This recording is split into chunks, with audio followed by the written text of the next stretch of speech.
ಲೇಸನ್ನೇ ಬಯಸುವಂತಹ ಶ್ರೀ ಗುರು ರೇವಣಸಿದ್ದೇಶ್ವರ ದೇವರಲ್ಲಿ ಭಕ್ತಿಪೂರ್ವಕವಾದ ನಮಸ್ಕಾರಗಳನ್ನು ಸಲ್ಲಿಸಿ ಶ್ರೀಮಠದ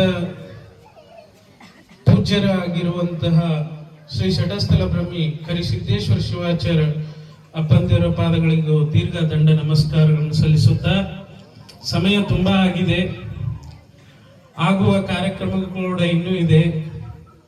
ಈ ಹೊತ್ತಲ್ಲಿ ಯೋಗದ ಕುರಿತು ಮಾತಾಡಲಿಕ್ಕೆ ಪರಮ ಪೂಜ್ಯರು ನಮಗೆ ಅವಕಾಶ ಮಾಡಿಕೊಟ್ಟಿದ್ದಾರೆ. ಭಕ್ತಿಯ ತವರೂರೆ ಎಂದೇ ನಾನು ಕರೀಲಿಕ್ಕೆ ಇಷ್ಟಪಡ್ತೀನಿ ಹರ್ಸೂರನ್ನು. ಯಾಕಂದ್ರೆ ಇಲ್ಲೆಲ್ಲರೂ ಭಕ್ತಿ ಭಾವದಿಂದ ಸೇರಿ ಸಾತ್ವಿಕವಾಗಿರುವಂತಹ ಪುರಾಣವನ್ನು ಆಲಿಸಿ ಹೋಗ್ತಾ ಇದ್ದೀರಲ್ಲ, ಇದಕ್ಕಿಂತ ದೊಡ್ಡ ವಿಷಯ ಏನಿಲ್ಲ. ಅದಕ್ಕೆ ಭಕ್ತಿಯ ತವರೂರು ಅಂತ ನಾನು ಇವತ್ತು ಕರಿತೀನಿ. ಈ ಯೋಗ ಅಂತ ಹೇಳಿದ್ರೆ ಬರೇ ವ್ಯಾಯಾಮ ಮಾಡೋದಂತ ಅಲ್ಲ, ಯೋಗದಿಂದ ಆರೋಗ್ಯ ಚೆನ್ನಾಗಿರುತ್ತೆ ಅಂತ ನಾವೆಲ್ಲರೂ ಕೇಳಿದ್ವಿ. ಆದ್ರೆ ಆರೋಗ್ಯದಲ್ಲಿ ಎರಡು ವಿಧ ಇದೆ, ಒಂದು ಮಾನಸಿಕ ಆರೋಗ್ಯ, ಇನ್ನೊಂದು ದೈಹಿಕ ಆರೋಗ್ಯ. ದೈಹಿಕವಾಗಿ ನಾವೆಲ್ಲರೂ ಚೆನ್ನಾಗಿರ್ಬೋದು ದಷ್ಟಪುಷ್ಟವಾಗಿ, ಆದ್ರೆ ಮಾನಸಿಕವಾಗಿ ಇವತ್ತು ನಾವು ತುಂಬಾ ವಿಚಲಿತರಾಗಿದ್ದೀವಿ, ಡಿಸ್ಟರ್ಬ್ ಆಗ್ತಾ ಇದ್ದೀವಿ. ಯಾರಲ್ಲಿ ಕೂಡ ನೆಮ್ಮದಿಯ ಭಾವನೆ ನಾವು ಕಾಣ್ತಾ ಇಲ್ಲ. ಏನೋ ಒಂದು ಅತೃಪ್ತಿಯ ಭಾವನೆಯಲ್ಲಿ ಇವತ್ತು ನಾವು ಜೀವನ ಸಾಗ್ತಾ ಇದ್ದೀವಿ.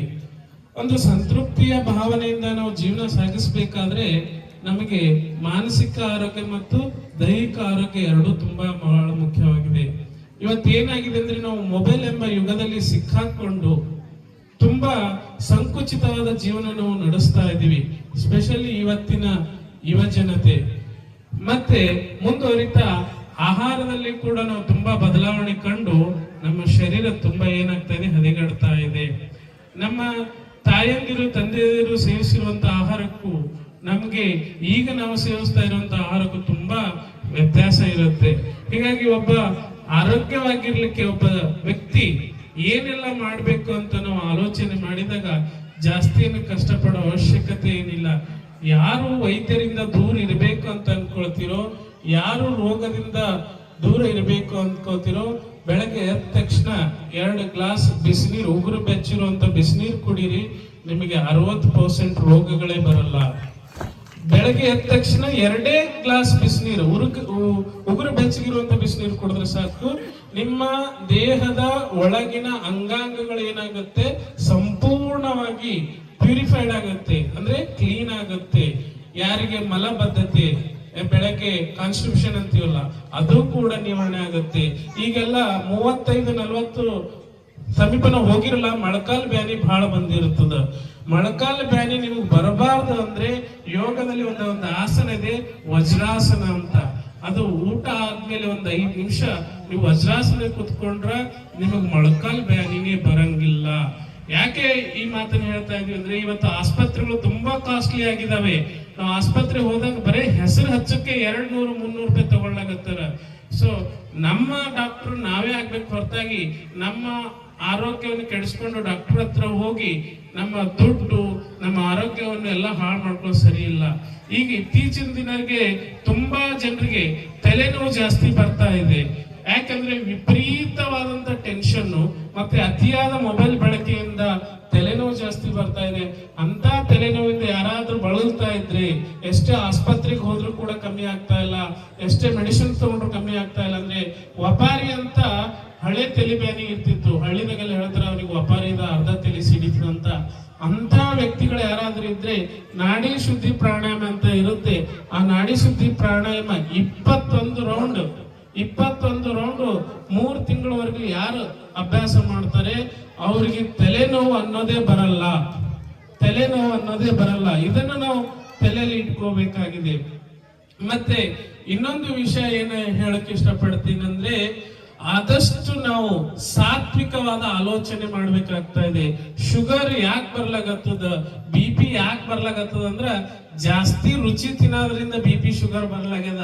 ಜಾಸ್ತಿ ನಾವು ಟೆನ್ಷನ್ ಮಾಡ್ಕೊಳ್ಳೋದ್ರಿಂದ, ಜಾಸ್ತಿ ನಾವು ಆಲೋಚನೆ ಮಾಡ್ತಾ ಇರೋದ್ರಿಂದ BP ಶುಗರ್ ಬರ್ತಾ ಇದೆ ಹೊರತಾಗಿ ಯಾವುದೇ ರುಚಿ ಅತಿ ಹೆಚ್ಚು ತಿನ್ನೋದ್ರಿಂದ ಬರೋದಾಗಲಿಲ್ಲ. ಆದಷ್ಟು ನಾವು ಏನ್ ಮಾಡ್ಬೇಕಾಗಿದೆ ಅಂದ್ರೆ ಬಂದಿರುವ ಪರಿಸ್ಥಿತಿಗಳನ್ನು, ಅದು ಕೆಟ್ಟದ್ದೋ ಅಥವಾ ನೋವಿರೋದೋ ದುಃಖದನ್ನು ಮಾನಸಿಕವಾಗಿ ಅತಿ ಹೆಚ್ಚು ಒತ್ತಡಕ್ಕೆ ತಗೊಳ್ಳದೇನೆ ಅದನ್ನು ನಿಧಾನವಾಗಿ ನಾವು ಏನ್ ಮಾಡ್ಬೇಕಾಗಿದೆ, ಎದುರಿಸಬೇಕಾಗಿದೆ. ಇಲ್ಲ ಅಂದ್ರೆ, ಯಾಕಂದ್ರೆ ಒಮ್ಮೆ ಆರೋಗ್ಯ ಕೆಟ್ಟು ಹೋದ್ರೆ ಅದು ಮತ್ತೆ ನಮ್ಗೆ ಸರಿಪಡಿಸ್ಲಿಕ್ಕೆ ಬಹಳ ಕಷ್ಟ ಸಾಧ್ಯ. ಯಾಕಂದ್ರೆ ಇವತ್ತಿನ ಆಸ್ಪತ್ರೆಗಳನ್ನು ನೋಡ್ತಾ ಇದ್ರೆ ಎಷ್ಟೆಷ್ಟೋ ಜನ ಆಸ್ಪತ್ರೆ ಖರ್ಚು ಮಾಡಿ ಹಾಕಿರ್ತಾರೆ, ಪಾಪ ಆ ವ್ಯಕ್ತಿ ಸತ್ತೇ ಹೋಗ್ತಾನೆ, ದುಡ್ಡುನು ಹೋಗುತ್ತೆ, ವ್ಯಕ್ತಿನೂ ಹೋಗುತ್ತೆ.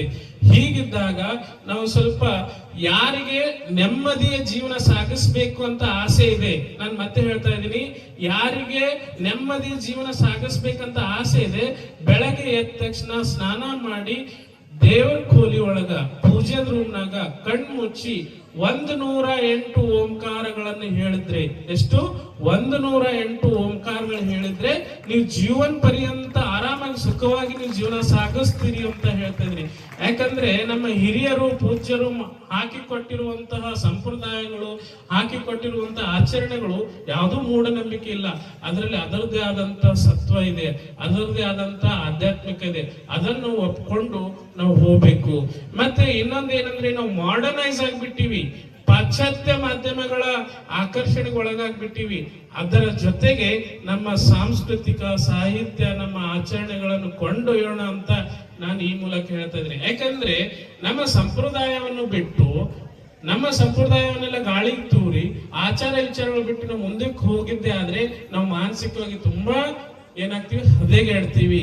ಈ ರೀತಿಯಾದಂತಹ ನೆಗೆಟಿವ್ ಥಾಟ್ಸ್ ಅನ್ನು ಉಂಟು ಮಾಡುವಂತಹ ಈ ಮೊಬೈಲ್ ಫೋನ್ಸ್ ಆಗ್ಲಿ, ಒಂದು ವರದಿ ಹೇಳುತ್ತೆ, ಒಬ್ಬ ಭಾರತೀಯ ಮೊಬೈಲ್ ಮಿನಿಮಮ್ 3 ರಿಂದ 4 ಗಂಟೆ ಯೂಸ್ ಮಾಡ್ತಾನಂತೆ. 3 ರಿಂದ 4 ಗಂಟೆ. ಅದರಲ್ಲಿ ಏನು ಅವ್ರಿಗೆ ಬೇಕಾಗಿರುವಂತ ಯಾವುದೋ ವಿಷಯನೂ ಇರಲ್ಲ, ಆದ್ರೂ ಕೂಡ 3 ರಿಂದ 4 ಗಂಟೆ ಯೂಸ್ ಮಾಡ್ತಾರೆ. ಸ್ಪೆಷಲಿ ವಿದ್ಯಾರ್ಥಿಗಳು. ಹೇಗಾಗಿದೆ ಅಂದ್ರೆ, ಇವತ್ತು ನೀವು ಮೊಬೈಲ್ ಕೊಡ್ಲಿಲ್ಲ ಅಂದ್ರೆ ಸಣ್ಣ ಮಕ್ಕಳು ಮನೆಗೆ ಉಣಂಗೇ ಇಲ್ಲ. ಅವು 5ನೇ 6ನೇ ತರಗತಿ ಸ್ಕೂಲಿಗೆ ಹೋಗ್ತಾರ, ಅವ್ರಿಗೆ ಮೊಬೈಲ್ ಫೋನ್ ಬೇಕಾಗಿದೆ. ಅಷ್ಟೊಂದು ಅಡಿಕ್ಟ್ ಆಗಿದ್ದ ಅವ್ರ ಮಾನಸಿಕ ಆರೋಗ್ಯ ತುಂಬಾ ಹದಗೆಡ್ತಾ ಇದೆ. ದಯವಿಟ್ಟು ಆ ತರದ ಮೊಬೈಲ್ ಗೀಳಾಗ್ಲಿ, ಟಿವಿ ಗೀಳಾಗ್ಲಿ, ಇನ್ನಿತರ ಮಕ್ಕಳ ಆರೋಗ್ಯ ಪರಿಣಾಮ ಬೀರುವಂತಹ ಯಾವುದೇ ವಿಷಯಗಳಾಗ್ಲಿ, ವಸ್ತುಗಳಿಂದ ದೂರ ಇಡ್ರಿ ಅಂತ ಹೇಳುತ್ತಾ ಇವತ್ತು ನನಗೆ ಅವಕಾಶ ಮಾಡಿಕೊಟ್ಟಂತ ಪರಮ ಪೂಜ್ಯರಿಗೂ ಮತ್ತು ಎಲ್ಲರಿಗೂ ತುಂಬ ಹೃದಯದ ಧನ್ಯವಾದ ತಿಳಿಸುತ್ತೇನೆ.